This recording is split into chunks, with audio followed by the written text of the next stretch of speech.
Not Your Father's Zombies by Anthony Hadley. August 19th, 2016. Nothing eventful today, so I'll keep filling you in on the past week. Turns out this place was a good one to get stuck in during the zombie apocalypse. It's got enough wide open space to see anything coming, a generator with a ready stock of fuel at hand, an easily defended building with few windows and a flat rooftop I can get to easy, and not too far from town for quick supply runs when I start them. I call it the hole. Not too imaginative, I know, but it is just me out here. This past week since the initial zombie wave has been almost worse than that first night. I've barely slept at all. Nights are the worst. I keep reliving it, and every sound wakes me. I've kept busy securing the hole day and night. I'm not about to get caught unprepared again. I'm determined to survive this, even if it turns out I'm the only human left in the world, which I highly doubt. Or at least I hope. I went outside that first day to get a look at things. I was still in shock, but not enough to make me want to lock myself away. I needed to do what I could to survive. The rooftop was accessible from inside. A ladder in the back room went up to the projector room, and a door from there led to the roof. I'd have to board up the windows and see about securing the trap door, but I figured it'd be all right for the time being. The roof was flat, with a 2-foot-tall raised ledge all around it. I knelt down and crept to the edge. I could see the entire lot. The vehicles were all just as I'd seen last night. Most were still parked where they'd been for the movie.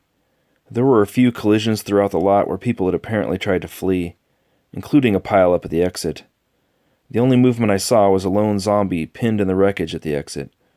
Toward the back of the lot I could see the crashed-down portion of fence where the wave had come through, and the cemetery behind it. There was no time to be idle.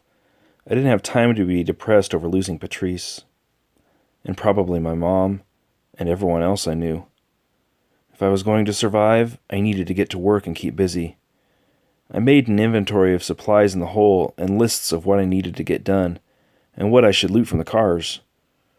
First thing would be to eliminate that zomb. I didn't need his screams bringing more of them around. It turns out, the zomb was a freshie, a fresh-made zombie, and a kid from my school. He'd been a senior named Aaron, a bully and all-around major asshole. I had no problem trying to end him. It took me the better part of an hour to discover that zombies weren't as easy to kill as they were in The Walking Dead. I tried the usual skull-splitting blow to the head with an aluminum bat, without success. Even multiple blows had no effect. It just made a horrible, gut-twisting mess.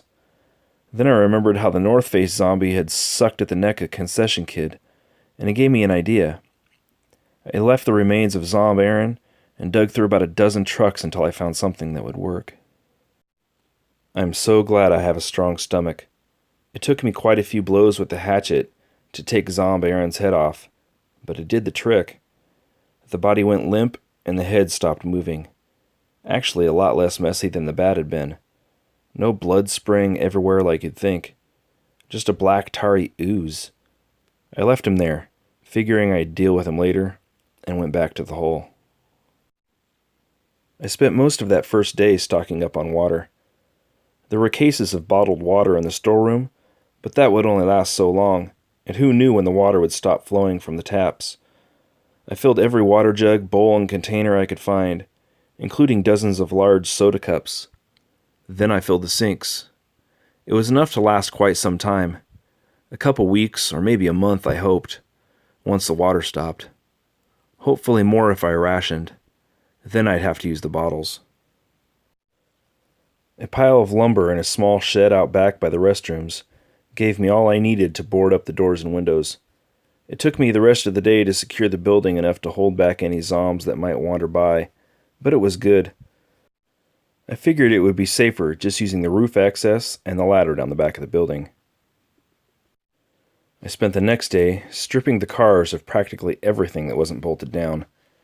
I even found a nice little .38 revolver under the seat of an old Dodge truck. Countless blankets and pillows and sleeping bags.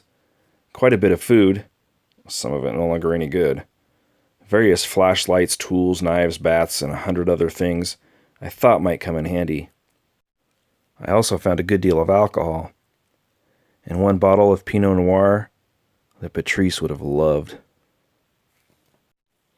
There were also a dozen first aid kits. Trust me, you can't have enough Band-Aids and Neosporin in the zombie apocalypse.